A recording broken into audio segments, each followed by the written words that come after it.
Bienvenidos a todos los amigos de Filosofía Apuntes. Hoy es 13 de septiembre de 2022 y estamos con el tema: ¿son inútiles los filósofos? ¿Son inútiles los filósofos? Bueno, usted podría preguntarse, bueno, ¿cómo es posible que nos hacemos esta pregunta? Y estamos haciendo un blog de filosofía y tenemos un canal de YouTube de filosofía y leemos libros de filosofía, pero ¿cómo? Entonces, ¿por qué nos hacemos esta pregunta de que si los filósofos son útiles o inútiles? Bueno, vamos a dar respuesta a esto a través de una discusión que tuvo Sócrates con Adimanto en la República de Platón. Por lo tanto, fíjense que esta mirada de la inutilidad de la filosofía no es algo antiguo, no es algo que no se ponga en duda. Hay muchas personas que en efecto dicen que la filosofía es inútil, que no hay nada ahí para ver, no es práctica, es solamente, hay algunos, yo he escuchado que incluso dicen que es poesía. La filosofía es poesía. Es algo tan abstracto, tan árido, que no vale la pena al final descubrir de qué se trata, no tiene ninguna utilidad práctica. Por lo tanto, no es necesario estudiarla en los programas de colegios, de universidades e incluso de institutos. La filosofía está como una asignatura complementaria, algo que no dura más allá de un semestre quizás o de dos, y que por lo tanto no es tan importante. Por lo tanto, en consecuencia, vamos a ver entre Sócrates y Adimanto qué tan útil es la filosofía o más bien si los filósofos son inútiles o no. Sin más dilación, vamos allá.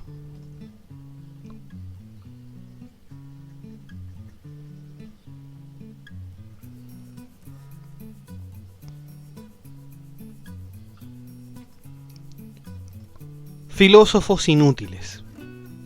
Puede que muchas personas sin información sobre quiénes fueron los grandes filósofos de la historia consideren a estos hombres ociosos y pensantes, o como intelectuales que no hacían más que divagar en asuntos inútiles. Hoy vamos a ver este asunto desde la perspectiva de Sócrates y Adimanto. Sócrates nos dice en el libro sexto de la República que los filósofos son aquellos que se apasionan por aprender la esencia de las cosas y que son amantes del saber por sobre todo de la verdad. Deben ser partidarios de cultivar el alma y dejar de lado los placeres del cuerpo. Deben ser hombres que tengan una buena memoria, pues los olvidadizos no podrán servir ni para ellos mismos. Todos estos eran atributos que los filósofos debían tener para servir en la ciudad. Además, Adimanto agrega que los filósofos no tienen buena reputación. Por lo tanto, Adimanto, da la contraparte de lo que había dicho Sócrates. Adimanto dice que no tienen buena reputación. Una prueba de ello es que los filósofos viven en la pobreza extrema. Por ejemplo, Sócrates era muy pobre. Recordemos algunos videos atrás, Diógenes de Sinope también era Diógenes el perro, ¿no es cierto? Era muy pobre también. Y se dedican al ocio más que a la productividad y a la abstracción, más que a lo práctico, ¿no es cierto? Por lo tanto, Adimanto critica fuertemente la postura de Sócrates con respecto a los filósofos, pues argumenta que en la mayoría de los casos estos son inútiles en los asuntos prácticos. ¿Son realmente inútiles?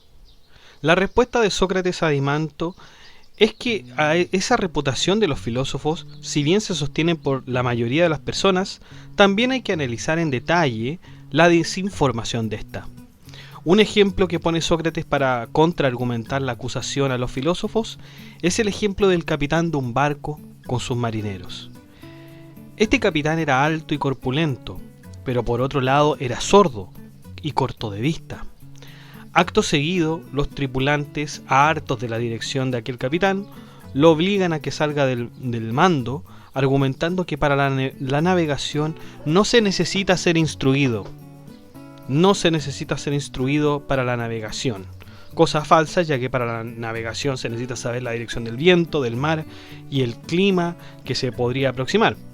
Entonces el jefe queda reducido a una persona sin importancia, mientras que los marineros son los que llevan el timón.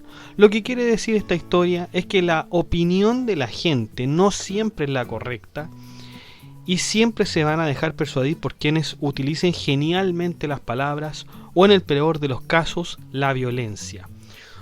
Por lo tanto, fíjense esto, o sea, que el problema son esas personas que utilizan genialmente las palabras.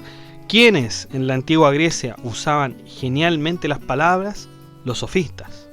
Los sofistas las utilizaban de modo tal, ¿no es cierto?, que convencían a su audiencia, pero llevándolos por un lado equivocado, como hemos visto en hartos videos de los sofistas. Por lo tanto, la naturaleza de los filósofos queda marcada por la búsqueda incansable del ser y su lucha por desenmascarar las apariencias. ¿Quién entonces estaría más capacitado en ejercer el mando que el propio filósofo, quien es buscador de la verdad? Alguien que no se deja llevar por las apariencias. ¿Quién más apropiado que el filósofo para manejar aquellos asuntos? Si bien hay características buenas en los filósofos, existen también excepciones de corrupción entre ellos. Sócrates nos dice que las mismas cualidades que se le reconocen a un filósofo son las mismas que lo pervierte o corrompe. Este elemento que es capaz de convertir al filósofo en corrupto es la mala educación. La mala educación en Grecia, según Sócrates, se debe a los antiguos retóricos, que eran justamente, como les digo, los sofistas. Los sofistas multaban a los que no lograban entender sus palabras con castigos, privaciones de derecho y hasta pena de muerte.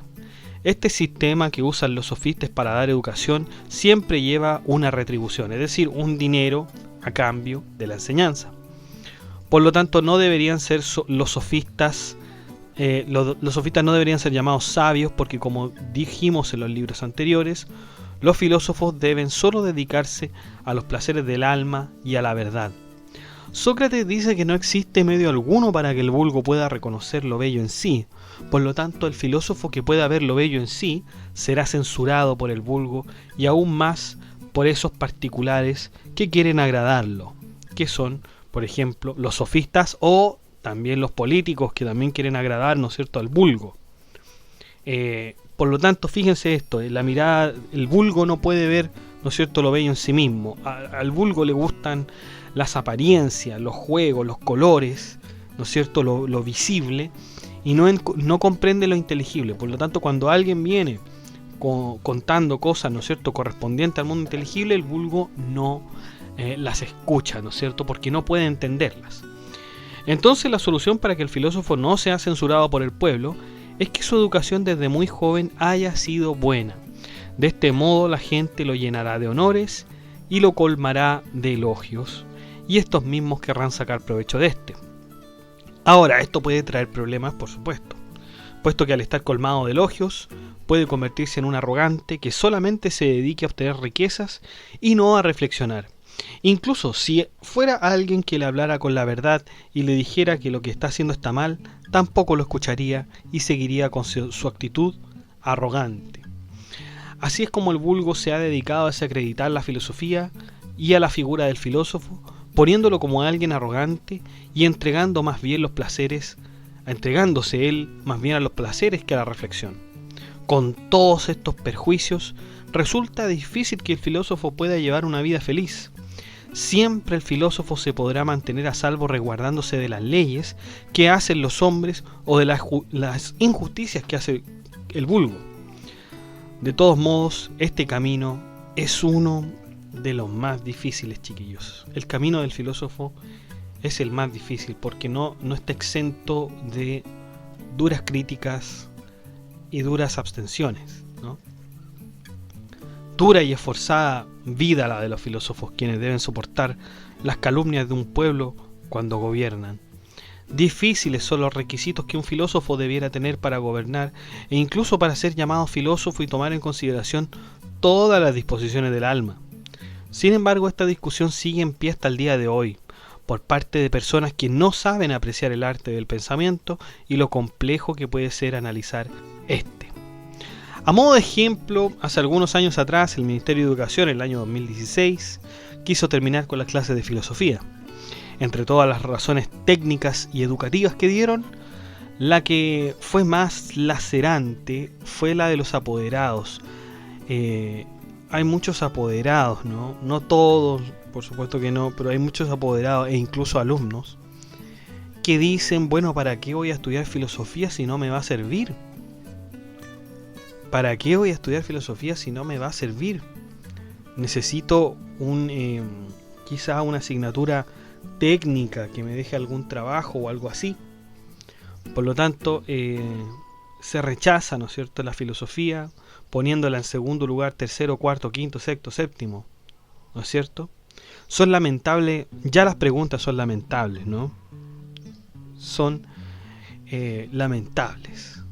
Pero no es tarde para contestar y resolver este problema, y es por eso que tenemos este blog de difusión llamado Filosofía Apuntes. Por lo tanto, yo diría que los filósofos son útiles. Estaría de acuerdísimo con Sócrates. No creo que haya algo más. Claro, uno al principio ve la filosofía como un arte muy teórico, muy abstracto, muy difícil, pero créanme que cuando uno lo entiende es una satisfacción muy grande. Y no solamente a uno le va a servir incluso para otras asignaturas, no solamente le va a servir para comprender la filosofía en sí misma, sino que para otras asignaturas. Piensen ustedes que yo estudié pedagogía en inglés y la filosofía me fue muy útil en ese sentido. Estoy estudiando Derecho ahora y también demasiado útil, muy muy útil. Hay cosas en las que me adelanto, hay cosas que sé por adelantado, así que, y todo esto gracias a la filosofía. Además que la filosofía también, chiquillos, les da de alguna manera un modo de razonar, de razonar teórico y práctico también, ¿no? Práctico también. Por lo tanto, la filosofía, chiquillos, tiene tremendamente una alta utilidad. Y fíjense esto, tanto es así la utilidad que el mismo Aristóteles la relataba, ¿no es cierto? Estaba de acuerdo con esta utilidad de la filosofía, nombrando la historia de Tales de Mileto. Recuerden ustedes que Tales de Mileto era un filósofo, un gran matemático, también filósofo, y bueno, él un día, haciendo unas consideraciones, ¿no es cierto?, sobre el espacio, sobre las estrellas, pudo saber cuándo iba a haber una gran cosecha, ¿no es cierto?, de aceitunas, y por lo tanto compró todas las aceitunas que estaban en el mercado y hizo su primer monopolio. Imagínense, creó su primer monopolio, un filósofo, chiquillo, y se quedó, ¿no es cierto?, con todas las aceitunas y por lo tanto con todo el dinero que podía recaudar en esa acción, ¿no? Y Aristóteles decía, bueno, la filosofía ahí tiene su utilidad, ¿no? Ahí tiene su utilidad. Es de lo más seguro que si Tales no hubiera sido filósofo, no hubiera podido hacer aquello, ¿no?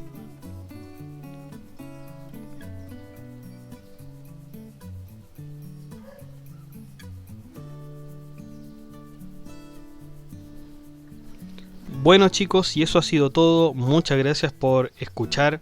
Muchas gracias por ingresar al blog. Den like, comenten, suscríbanse, ingresen al blog, dejen algún post. Acuérdense que toda la información escrita de estos podcasts está en la descripción, está en el mismo blog. Así que ingresen y eso sería todo. Muchas gracias. Chao.